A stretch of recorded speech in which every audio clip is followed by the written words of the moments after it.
Virginia Álzaga me dice que tiene dos preguntas. Vamos a contestar una, después contestamos la otra. La primera pregunta es ¿por qué en América Latina los populismos o gobiernos más de tipo popular sufren golpes parlamentarios o judiciales a pesar de que sus gobiernos cumplen con los lineamientos del capital financiero y contienen a los trabajadores? Si nosotros tomamos la experiencia del último periodo, la explicación para este tipo de golpes tiene que ver con el fracaso de estos gobiernos populistas para alcanzar un equilibrio social, un desarrollo social que sea compatible con los intereses de los grandes grupos económicos. A nadie se le hubiera ocurrido dar un golpe contra el gobierno argentino en octubre del año 2011, cuando Cristina Kirchner consiguió el 54% de los votos y el segundo que venía atrás había obtenido nada más que el 13%. Es decir, que el gobierno kirchnerista había sido la salida para otro golpe, el golpe que derribó de la Rúa. Y de la Rúa no era un gobierno populista. Y Duhalde y Alfonsín, bajo la inspiración de Techín y de otros grupos económicos, consideraron la experiencia de la Rúa agotada, lo voltearon en una conspiración política y hicieron elegir a Duhalde en el marco de un levantamiento popular. Los Kirchner, que venían de la experiencia menemista, que no era una experiencia popular en el sentido de desarrollar un programa antiimperialista, de independencia nacional, etcétera, al revés, bajo Menem, Argentina fue proclamada aliada extra-OTAN.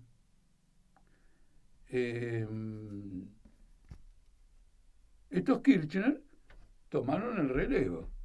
Y los mismos que eran menemistas en la década del 90, ¿no es cierto?, luego se convirtieron a repudiar al menemismo.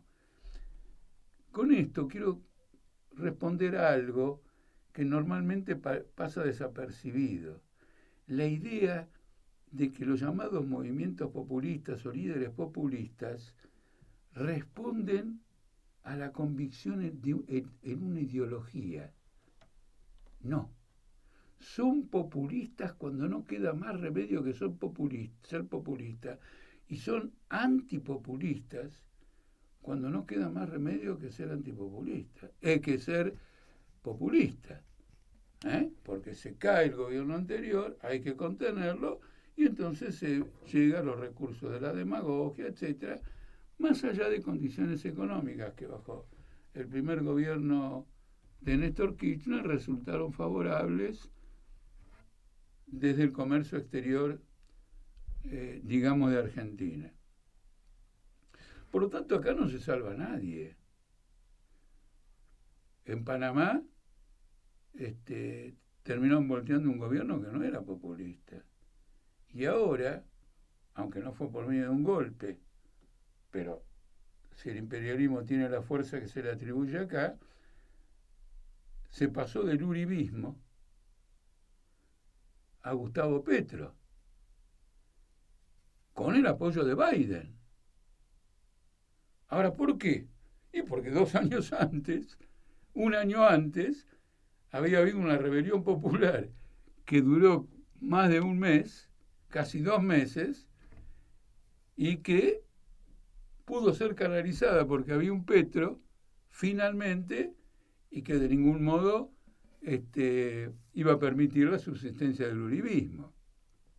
Si no vemos este tipo de conexiones, no lo entendemos. Los primeros 2 años del gobierno de Lula, es decir, su primer mandato que habilitaba a 2 periodos, Lula ganó la tapa de la revista Time como líder mundial. Cuando vino la crisis económica bajo el primer gobierno, bajo el primer gobierno de Dilma Rousseff y todavía más, cuando comenzó el segundo gobierno, el capital entendió que estaban afectados sus intereses más importantes y por lo tanto encaró una suerte de golpismo. Por lo tanto, no hay exactamente una lucha ideológica entre populistas y no populistas, etcétera. De ninguna manera. Ustedes piensan lo siguiente: después que Macri fue derrotado en las PASO del año 2019, hubo una fuga de capitales de primera magnitud. El capital extranjero estaba votando con los pies, con la huida, la derrota electoral que iba a tener Macri con posterioridad. Es decir, yo lo que voy es a que tenemos que entender el destino de los gobiernos, su estabilidad o inestabilidad, las tendencias golpistas o no golpistas que se puedan producir a la luz de la situación en su conjunto. Y vamos a ver, y esta pregunta en ese sentido es muy importante, la que hace, ¿cómo se llama? La que hace Eugenia Álzaga. Vamos a ver ahora mucho más. Por ejemplo, lo que está ocurriendo ahora, digamos, en Perú. Me olvidé de algo. Lula fue a la cárcel en el marco de la crisis política desatada por el golpe contra Dilma Rousseff. Los mismos jueces que encontraron que era culpable de haber recibido dádivas del pulpo Odebrecht, los mismos jueces, después encontraron un recurso para liberarlo de la prisión porque Bolsonaro y el tratamiento que había hecho de la pandemia, la falta de oxígeno, las muertes masivas, llevaron a que la policía necesitaba un recambio. Y apostaron a Lula. Lula llegó a ser candidato de la mano del Poder Judicial que lo derrocó. Y el Poder Judicial que lo derrocó lo hizo bajo mandato de las Fuerzas Armadas. Es decir, que cuando lo liberó, las Fuerzas Armadas dijeron: acá tenemos que permitir por lo menos que haya elecciones en las que pueda participar Lula. Si Bolsonaro quiere seguir, tendrá que ganarle a Lula, pero no podrá seguir con la proscripción de Lula.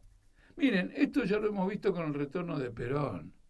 Cuando todas las opciones políticas se acabaron para la dictadura militar de la época, Onganía, Livingston, Lanusse, lo trajeron a Perón.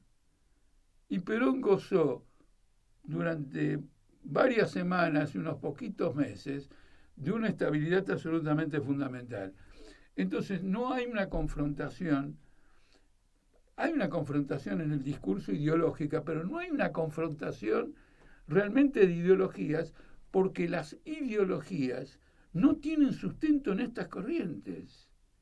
No es eso lo que las inspira, sino los intereses de clase a lo que responden y las circunstancias históricas de crisis políticas que tienen que enfrentar. ¿A esto qué me lleva esta comprensión? A que en lugar de jugar al sí, no, populismo, republicanismo, populismo, tenemos que luchar por una alternativa de los trabajadores, es decir, por una revolución social bajo la dirección de la clase obrera, como una salida a un capitalismo de guerras, pandemia, destrucción de la salud y destrucción de la vida humana.